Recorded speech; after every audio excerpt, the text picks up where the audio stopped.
everyone, Kelly here. So I originally recorded my September wrap-up as one whole video, but then it turned out to be super long because I just had a lot of stuff to talk about and I had a lot of different readathons I want to focus on. So I decided to split this video in half, and in this one I'm going to talk about all the books I read for series September, which was a readathon hosted by Krista from BooksAndJams and Sarah from Sarah's Nightstand, and it was just about reading books in series that you'd already started or starting new series you were interested in and so forth. And so I had a bunch of books from that, so I'm going to talk about all of the books from series September in this video, and then you'll see a part 2 coming out probably just in a few days. I did post a mid-September wrap-up, so I'll link that video down below. So I won't be talking about any of the series September books that I read in the first half of September. So these are all of the books that I read for series September in the last 2 weeks of the month. And there were 9 spaces on the bingo board, and I'll show you I completed all but one.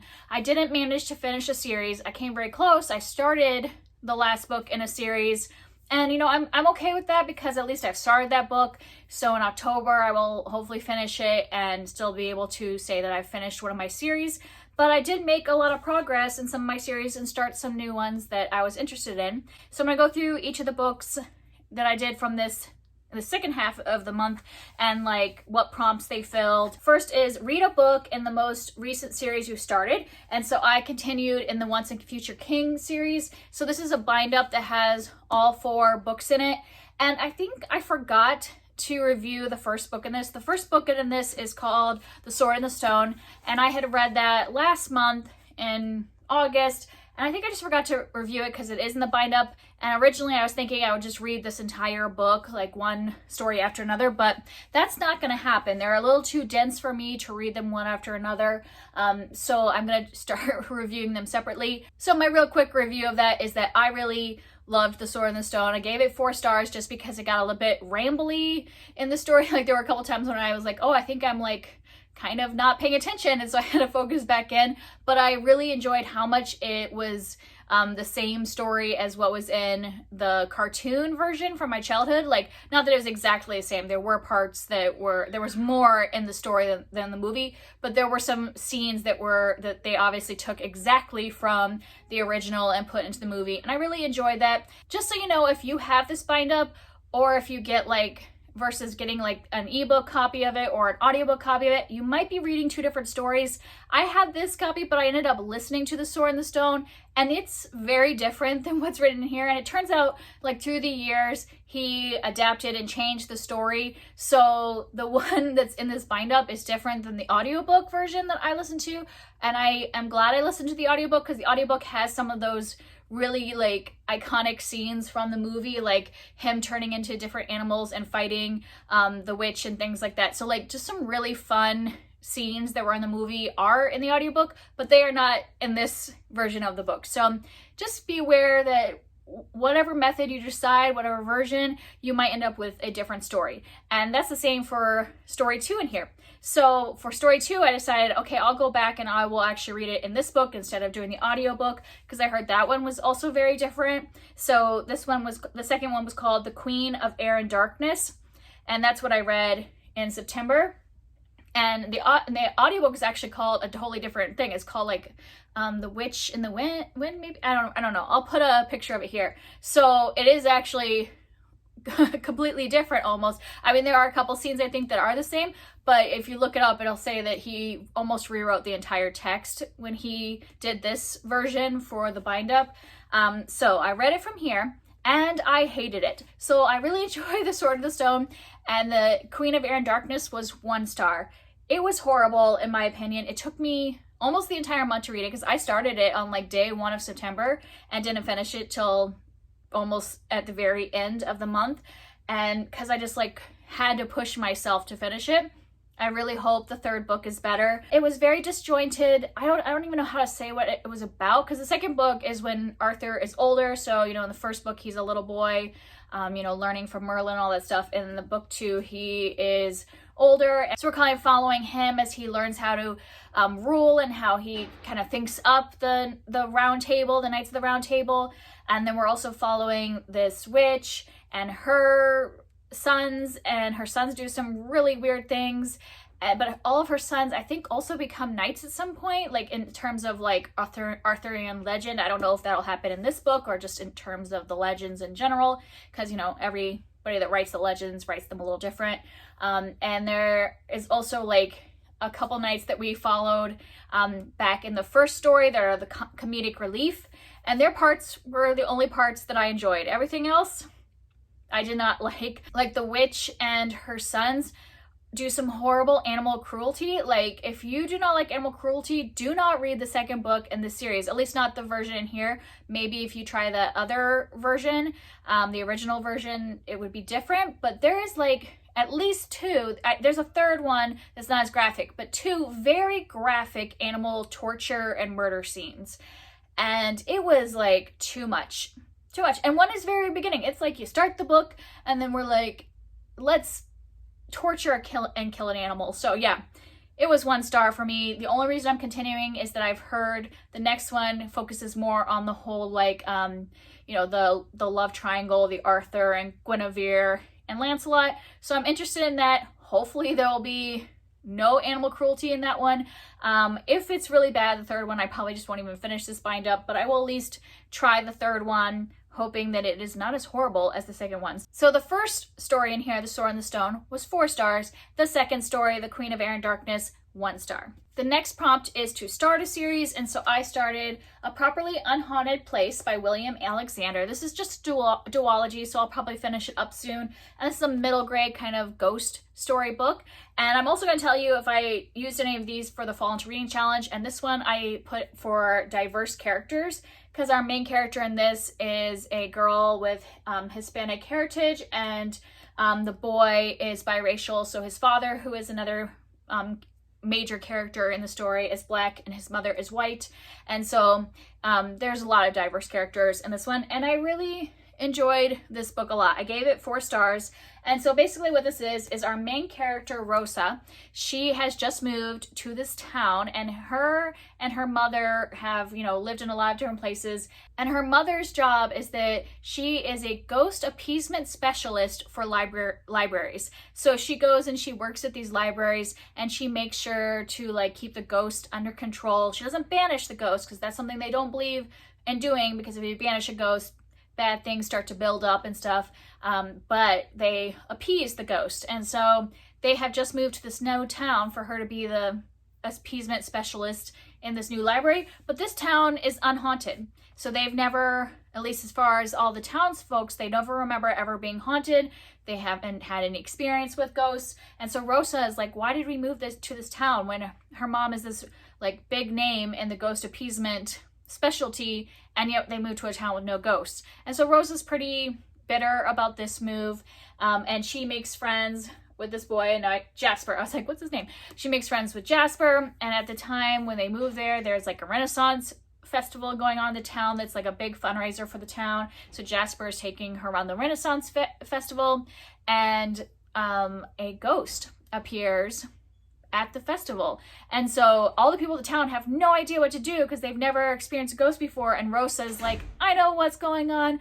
And so it's basically this place that has never experienced ghosts now suddenly has ghosts. So this was just a lot of fun. I really loved our 2 main characters and a lot of the things that they are going through, and just their bravery throughout the story and the fun things that they experience. I really liked the background of this town and why it's unhaunted, and just learning about the job that her mom does was a lot of fun. I mean, ghost appeasement specialist for a library, like, awesome. So I thought this was just so well done. It's not that long, but he packs a lot of stuff in here, but not too much that you feel like, oh, there's too much in the story, but just enough to make it really enjoyable to read. If you like a little bit of a middle grade spooky read, I would say pick this up. It's not like scary to the point where you couldn't read this with your younger kids, because I didn't feel like the ghosts were that scary. I think it is kind of perfect for that 8 or 9-year-old level. I think it would be fine.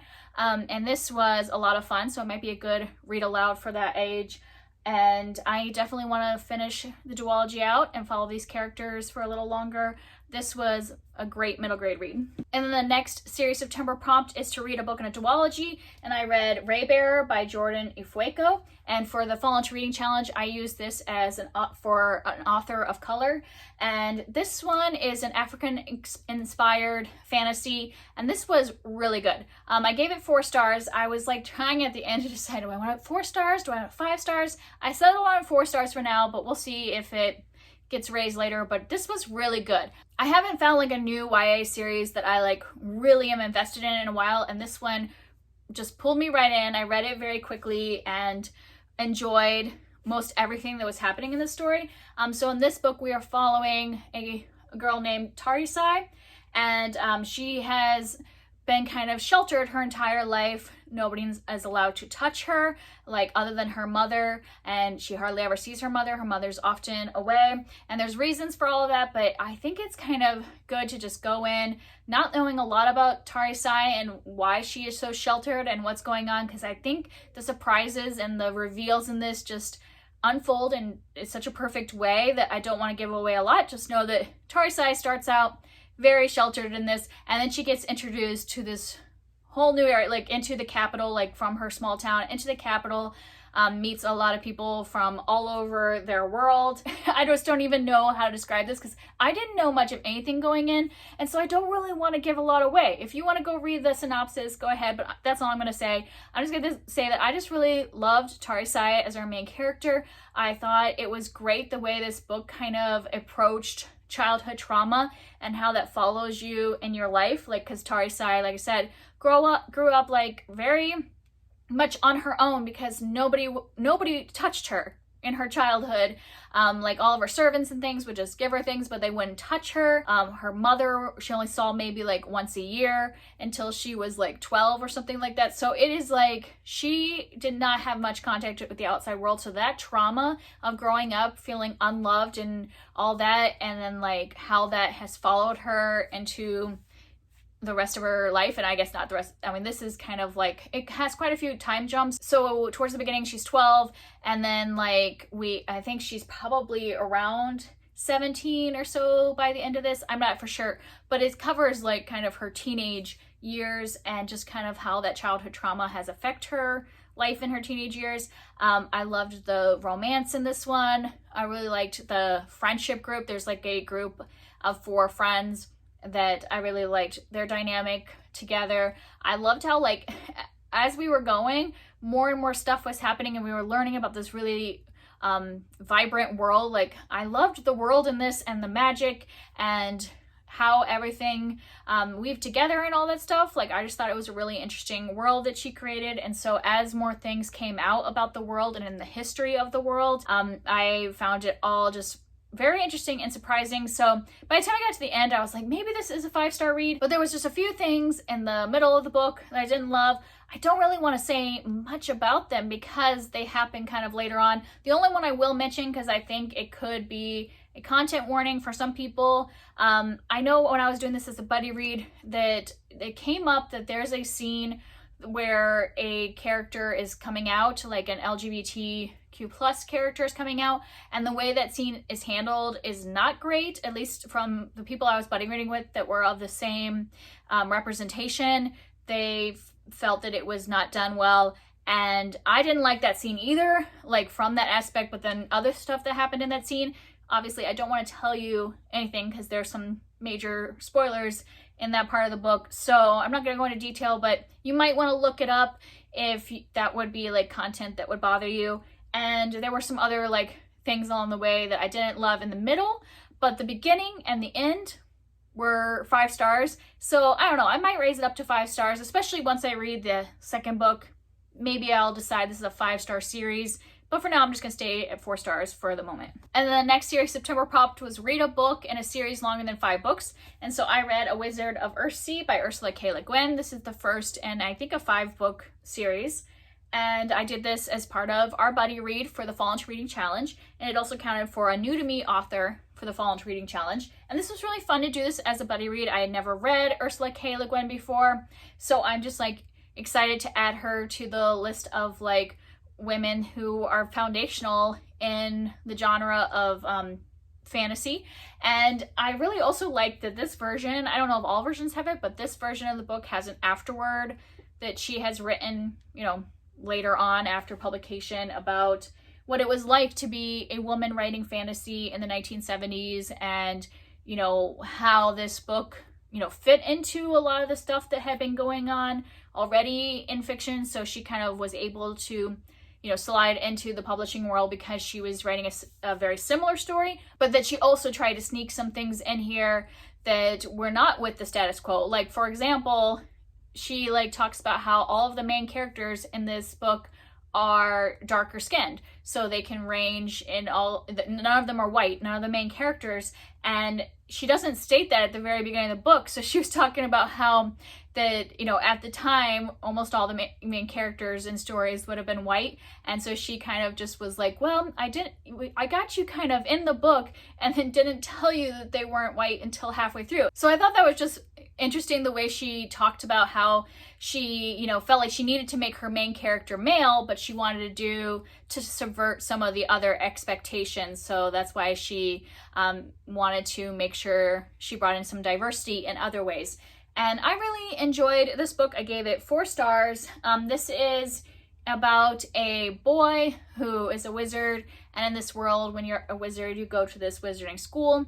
So we're just kind of following him, learning how to be a wizard, and just kind of developing his talent over the years. And then some other stuff kind of happens on the journey, but I don't want to, you know, give any spoilers. And there is a lot of time jumps in this. It's very similar to the way Tamara Pierce writes The Song of the Lioness, if you have read that series, the Alana series, because it'll be like, we'll focus on one part of his life in a chapter and really focusing on that time, and then the next chapter might be a whole year later or a whole other event later in his life. So just keep that in mind, that this does have, it doesn't feel like it necessarily flows from chapter to chapter all the time. There are some big like time gaps in there, but I did like the story in general. I liked the main character. I know that when we continue on the series, it's not the same main character in all of the books. So that'll be interesting about if I decide to continue.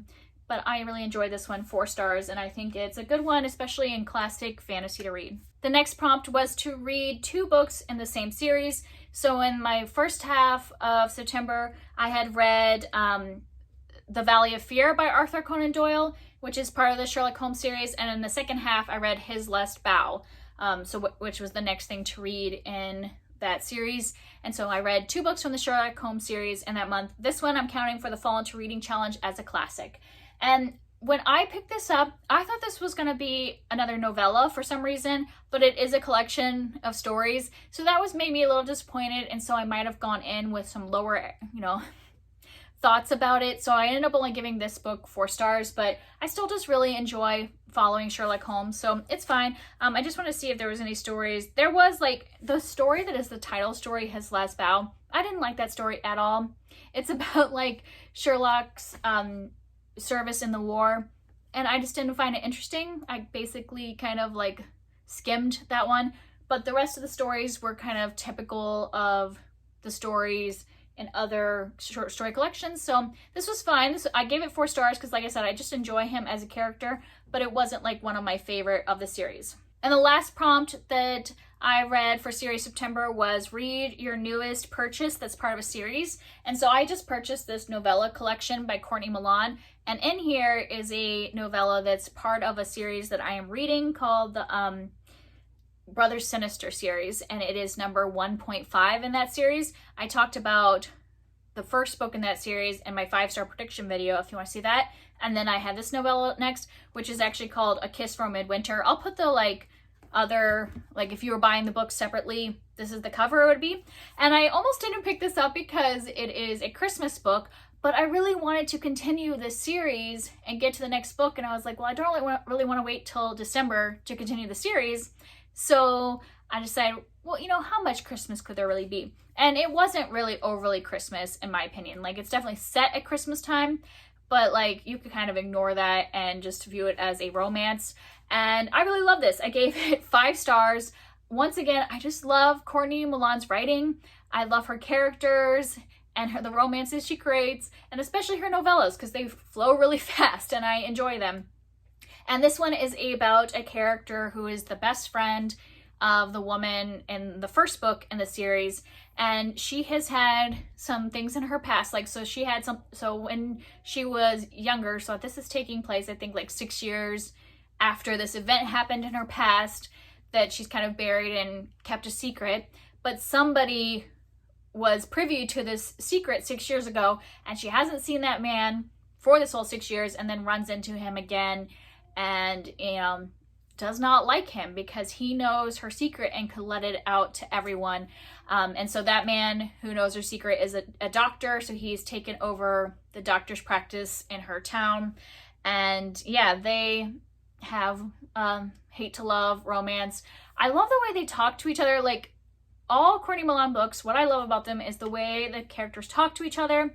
And this one, the reason I love it so much is because since he's a doctor, when they are talking about sexual things, like, he gives them the real names. And I just love that, because I feel like a lot of reason why I can't get into the sexy times in historical romances is they have some like weird ways that they call human body parts, especially like sexual parts, and it just like bugs me for some reason. I'm like, just call them what they are. And that's just a weird thing that's me.